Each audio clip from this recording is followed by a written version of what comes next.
खबर है कि दिल्ली और अगरतला में डीआरआई ने छापे मारे हैं और 40 करोड़ की कीमत का सोना जब्त किया है।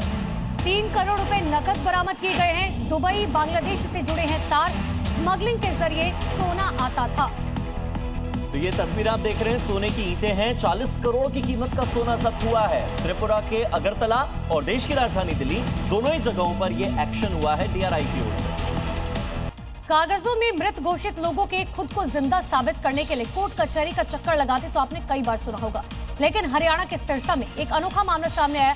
यहाँ तो भूत ही मनरेगा का काम करने पहुंचे, वो भी एक नहीं बल्कि 7। ये भूत नहर की सफाई में जुटे हुए हैं, माइनर की मरम्मत कर रहे थे और गलियों का निर्माण कर रहे थे। लेकिन हैरानी की बात यह है कि इन 7 को दूसरे मजदूरों ने देखा ही नहीं, जबकि मनरेगा के दस्तावेज चीख कर इनकी मौजूदगी की गवाही दे रखे हैं। मजदूरों को तो इसकी जानकारी तब हुई जब मृतकों के नाम पर घोटाला करने की शिकायत हुई। और आगे देखिए कुछ बड़ी खबरें। इजराइल के प्रधानमंत्री बेंजामिन नेतन्याहू ने प्रधानमंत्री नरेंद्र मोदी से फोन पर बात की है और दोनों के बीच में कई महत्वपूर्ण मुद्दों पर चर्चा हुई है। इसमें काउंटर टेररिज्म जैसे कई मुद्दे भी शामिल हैं। आज दिल्ली में अमित शाह जम्मू कश्मीर पर हाई लेवल मीटिंग करेंगे, जिसमें वो सुरक्षा समीक्षा पर चर्चा करेंगे। इस बैठक में उपराज्यपाल मनोज सिन्हा, जम्मू कश्मीर पुलिस के साथ कई अधिकारी और गृह मंत्रालय के शीर्ष अधिकारी शामिल होंगे।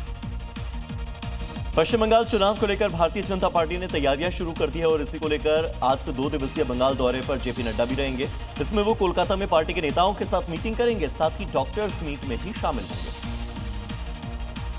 भारत की अर्थव्यवस्था तेजी से भाग रही है। केंद्र सरकार के शुरुआती अनुमान के मुताबिक इस साल भारत की जीडीपी 7.4% की दर से बढ़ने की उम्मीद है, जबकि पिछले साल 6.5% थी। सुप्रीम कोर्ट स्ट्रीट डॉग के मामले में सुनवाई करेगा और इसमें सभी पक्षकार अपनी दलीलें रखेंगे। ये सुनवाई सुप्रीम कोर्ट की ओर से दिए गए आदेश को बदलने की मांग को लेकर दायर की गई याचिका पर होगी। अमेरिका और रूस के बीच बढ़ी तकरार। वेनेजुएला जा रहे रूस के 2 टैंकर्स पर ट्रंप की फोर्स ने किया कब्जा। रूसी सबमरीन और नौसैनिक भी टैंकरों को बचाने में नाकाम। रूस बोला रजिस्टर्ड जहाज रोकने का किसी को हक नहीं। जम्मू कश्मीर के कठुआ में आतंक के खिलाफ सबसे बड़ा ऑपरेशन। एसओजी और सीआरपीएफ ने 3 से 4 आतंकियों को घेरा। बिल्लावर इलाके में जारी है आतंकियों से मुठभेड़।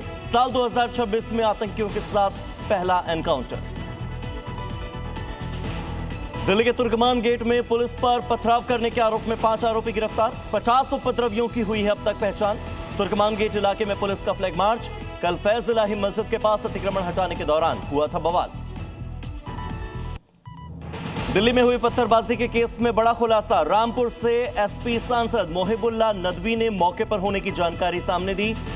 दिल्ली पुलिस का बयान, वीडियो वेरीफाई कर रहे हैं। सांसद नदवी से भी हो सकती है मामले में पूछताछ।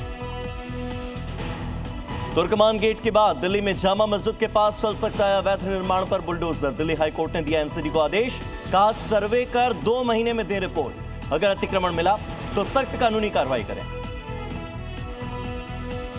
महाराष्ट्र में हिंसक हुआ नगर निकाय चुनाव। अकोला में कांग्रेस नेता हिदायत पटेल की हत्या। बांद्रा में शिवसेना शिंदे गुट के नेता हाजी अकील के पेट में घोंपा चाकू। संभाजीनगर में एआईएमआईएम नेता इम्तियाज जलील पर जानलेवा हमला। बिहार में हिजाब विवाद वाली नुसरत परवीन ने 23 दिन बाद ज्वाइन की नौकरी। आयुष विभाग में डॉक्टर बनी नुसरत। सीएम नीतीश कुमार ने नियुक्ति पत्र देते वक्त हटा दिया था हिजाब। देश भर में हुई थी सीएम नीतीश की आलोचना। लखनऊ के जीएमयू के फरार डॉक्टर रमीज के घर पर पीलीभीत में लगा कुर्की का नोटिस। कॉलेज की विशाखा कमेटी ने जांच में पाया दोषी। रमीज पर महिला डॉक्टर का जबरन धर्म परिवर्तन करवाकर निकाह करने के आरोप केजीएमयू से निष्कासित होगा। छत्तीसगढ़ के कवर्धा में चूहे और दीमक खा गए 26,000 क्विंटल धान। भंडारण केंद्र से 7 करोड़ का धान गायब होने के बाद सियासत गरमाई। कांग्रेस नेताओं ने चूहे का जाल लेकर किया डीएमओ का घेराव। और यूरोप के कई देशों में बर्फबारी से फ्रीज हो गई जिंदगी। हंगरी में जम गई ज्यादातर झीलें, तो बोस्निया में भारी बर्फबारी से घरों में कैद हुए लोग। स्कॉटलैंड, नेदरलैंड्स में कई फीट तक बर्फ ने आवाजाही को रोका।